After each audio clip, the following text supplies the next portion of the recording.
ومناسبة tababar loogu soo xirayay ku dhawaad 500 oo isugu jirta saraakiil iyo askar ka mid noqonaysa ciidamada Commandos-ka Gorgor ee dawladda Soomaaliya oo maanta lagu qabtay dugsiga tababarka ciidamada Turkiga ee Muqdisho. ciidamadan ayaa lagu soo tababaray wadanka Turkiga waxaana munaasabadan ka soo qayb galay taliyaha ciidamada xoogga dalka, wasiirka gaashaandhigga dawladda Soomaaliya, safiirka dawladda Turkiga iyo saraakiil ka socotay labada wadan ee Turkiga iyo Soomaaliya. ugu horeyn waxaa munaasabadan ka hadlay taliyaha ciidamada xoogga dalka Soomaaliya Odebaa Yuusuf Raage iyo kusimaha madaxa dugsiga tababarka ciidamada ee dawladda Turkiga ku leedahay magaalada Muqdisho. Bugüne kadar eğitimleri tamamlanan 81 subay, 118 astsubay, 1378 asker Somali ordusu saflarına katılmış olup 5. Piyade Taburu'nun eğitimine devam edilmektedir.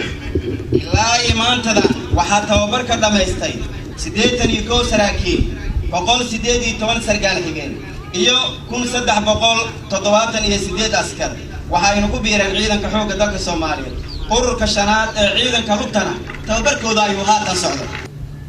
waxaad la socotaan cutubyadii idinka horeeyay ee ku soo biiray ciidanka xoogga dalka Soomaaliyeed ee halkan tababarka ku soo qaata dhammaan wadiiqooyinka hadda aad soo marteen soo maray isbeddelka ay ka sameeyeen howlgalladii ciidanka xoogga dalka Soomaaliyeed waday ee gobolada kala duwan ee dalka laga sameeyay.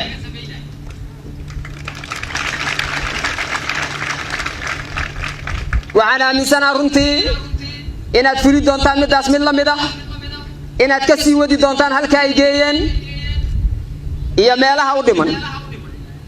maanta aan halkan taagannahay cutubyadii idinka horeeyay runtii howlo badan oo muhiim ah ayay waxay ka wadaan qaybo kala duwan oo gobolada dalka.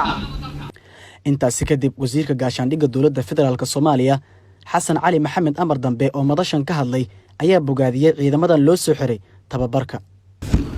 ummadda Soomaaliyeed waxay idinka sugaysaa difaac dalka iyo dadka iyo diintaba waxaan hordhac u tihiin sidii kuwii idinka horeeyay meeshan uu qalan jibiyay dib u dhiska ciidanka xoogga dalka Soomaaliyeed.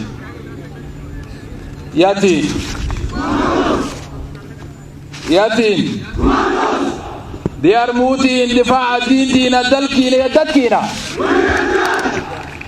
diyaar muutiin inaad difaacdaan ka difaacdaan cadowga dibadda ugu imaanaya iyo kan gudaha jira.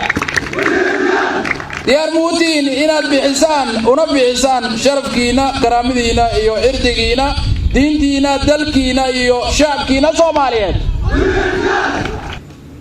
waxaad u jeedaan in dalkii madaxdii ciidankii iyo shacabkii Soomaaliyeed ay u soo jeesteen in sharafkoodii karaamadooda ay soo ceshtaan.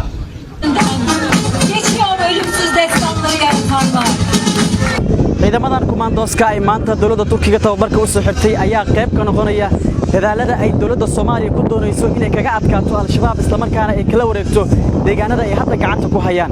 laakiin siyaasiyiinta mucaaradka ah ee ka arki duwan dawladda Soomaaliya ayaa ku dhaliilay dawladda Soomaaliya in ciidamada ay tababartay dawladda Turkiga ay u adeegsanayso dana siyaasadeed. Maxamed Bulbul, Universal TV, Muqdisho.